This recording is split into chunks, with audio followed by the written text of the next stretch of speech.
Hey there. What we wanted to talk to you about today was trimming up our perennial salvia. This stuff has got a little bit of blooms left on it.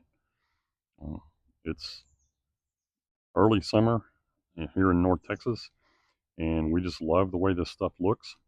But you can see that a lot of it has the dead or the spent bloom stalks on it. And we want to come in here and deadhead this stuff, if you will. And I want to show you a couple of methods that I use to do this. It's really simple, and it'll make these uh, perennial salvia uh, flush out and have another bloom on them. These are on the, I guess, the south-facing side of a driveway at this home. And a couple of weeks ago, these things were solid blooms, but you can see now that a lot of them are spent and tired, but we can take care of that. And I want to show you again just a couple of ways that we like to do this. So here's one method that you can use. It's a little bit laborious, but it works, and you don't have to go out and buy anything. So necessarily, garden related if you want to try to trim these. But because we have so many, I have a different preferred method, but I wanted to show you one method that you can use that works. And it's nothing more than just a big pair of scissors. So what you can do, and we're not trying to trim these back and give them a major haircut, but you can just come in here and snip off the dead blooms on these, or again, some people call this deadheading. You can just do this. And, I just let most of this stuff fall. Uh, I'll come back and, tidy up a little bit with my leaf blower. Maybe just kind of rake over this once lightly with a rake to knock these down. But again, you're not trying to trim these, way back. I don't necessarily want these looking like a hedge. That's certainly not the way that the salvia grows. And as you can see, they've got a lot of viable blooms still in here. And there's also other blooms coming on that I don't want to, trim off, because then you will lose all of that color. Like over here, this is a lighter pink one.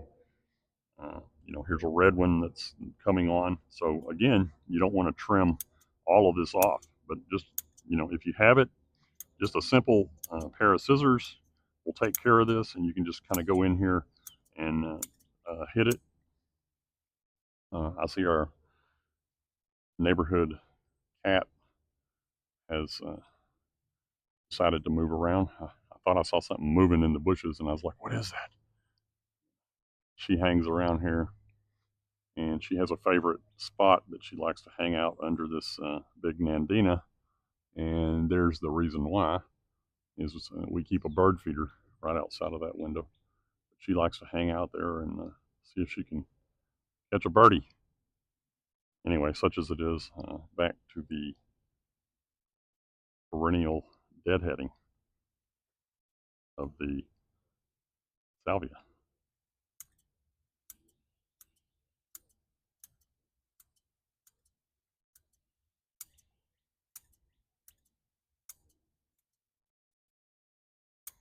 But you can see, this, because of how many I have here, this would take forever to go through here and do this. And after a while, your fingers and your hand are going to get cramped, and if you're not careful, you'll end up with some blisters. So here's another method that you can use. These are actually garden shears, and these are looking a little bit tired and rusty. They were out in my storage shed. I haven't used them in a minute, but I need to get after them and clean them up. But for now, I've just kind of given them a quick coat of WD-40, but we'll take care of getting these cleaned up and sharpened up later. But I just wanted to show you that this is another method. I mean, these are really, designed for use in the garden. But again, because of how many of these salvia that we have that we're wanting to deadhead, this would take forever. But you can see it works, really well for this task. These are really, designed for, landscape use, but you can just get in here and kind of deadhead these back. Again, not necessarily trying to get these, trimmed off straight like a uniform hedge would look or anything like that.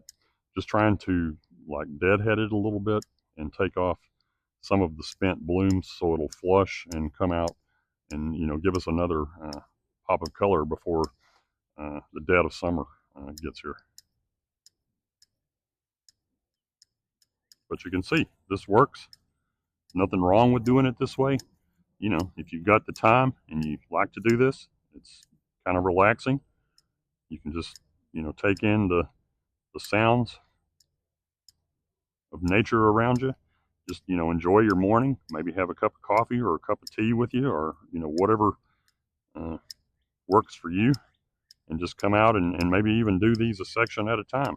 If this is all that you have and you just want these to, look better and flush out and bloom again, they certainly will. These things are amazing. They love the heat.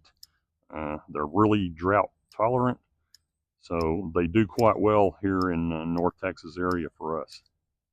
We fell in love with these on some trips that we had taken down into the hill country. There was a lot of these down in that area, but we just love them.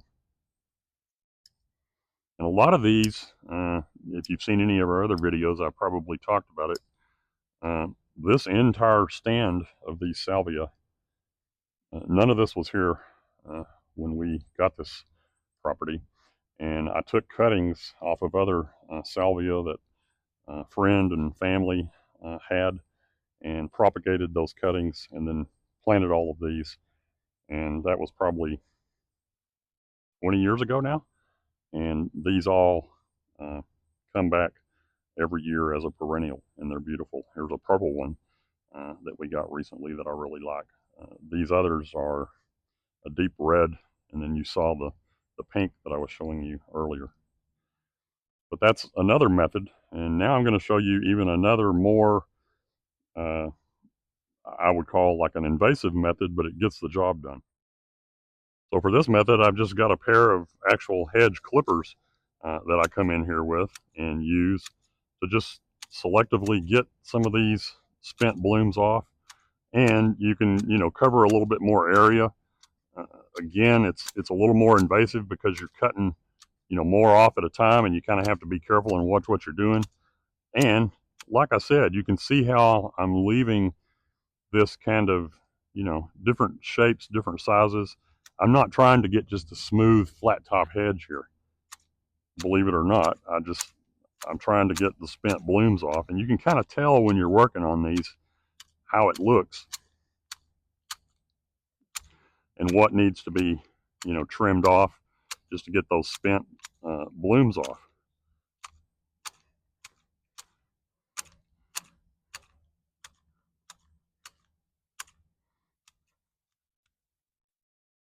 And what I'm doing there is just kind of moving the plant around so some of that deadfall will go ahead and fall off and fall on down to the ground, so I can kind of see, where I've got spent blooms left that I need to go back and get with this. I mean, it's pretty quick. It doesn't take that long. I kind of keep these on this is a driveway here, so I kind of keep these a little more trimmed up, just so they don't, get out and get all up in the business of the vehicles that are rolling through here.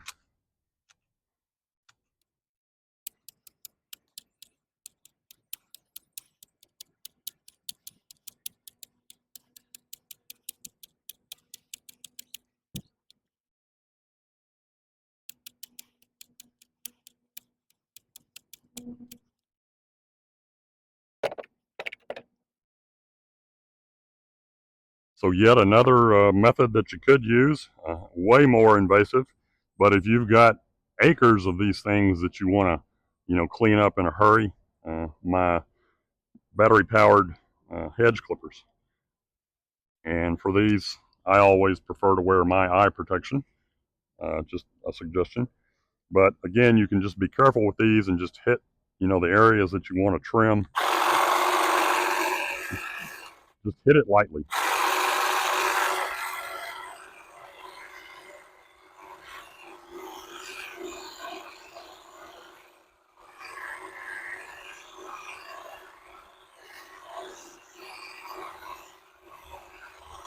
Another thing I like about these is it allows me to reach a little bit further into the back and get some of these that are, you know, needing to be deadheaded in the back.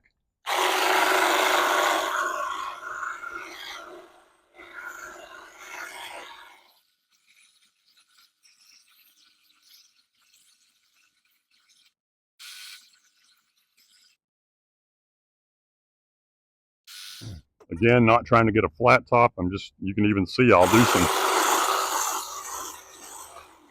some chops like that. You know, not very deep, not very invasive, but just trying to, you know, clean it up a little bit. Just give it some interesting shape, if you will.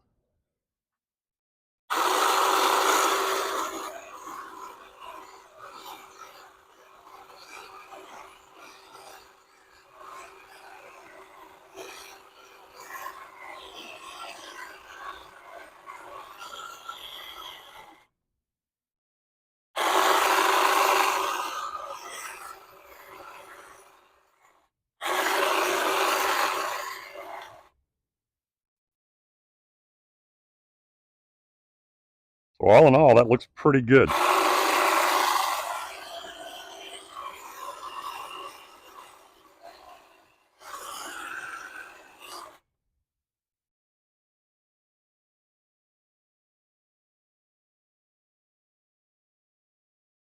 I think we're going to leave it. And two, with all of the rains that we're getting, it'll just make these, you know, flush out with new blooms in a matter of no time. And again, these things love the heat. They're also very drought tolerant. You know, we don't necessarily water these all the time, and they do quite well. Now, a lot of you may have these, and you know, you're asking what to do over the winter. These will, you know, depending on where you have them in your landscape, they will die back over the winter. And when they do, you can take, you know, some cutters like this if you have them, and go ahead and get a little more aggressive when you're cutting them. Piece of dead there. I'm just trying to get. But anyway, you can get a little more aggressive when you're cutting them, and, you know, cut them back. Because of these being on the south facing side of this home, we think maybe they stay, you know, warmer over the winter, and they don't ever die back all of the way. But late winter, early spring, I do come out with my clippers like this and go ahead and cut them back pretty far.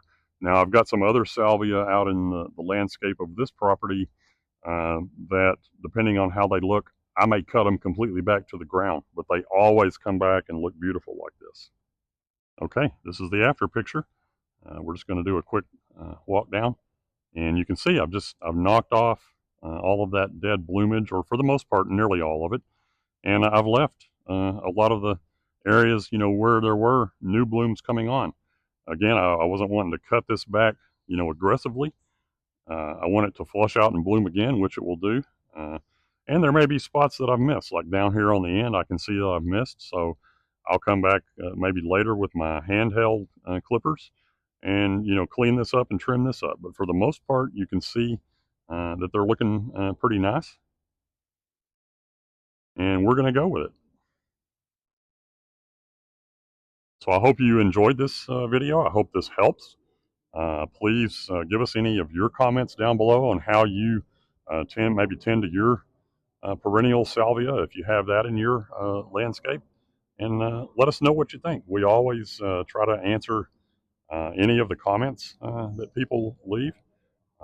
Maybe like the video if you like what we're doing here. Subscribe and share the channel with others. It would really help us out, and we appreciate you stopping by and checking us out. Thanks again. This was Don with the DIY Collaborative.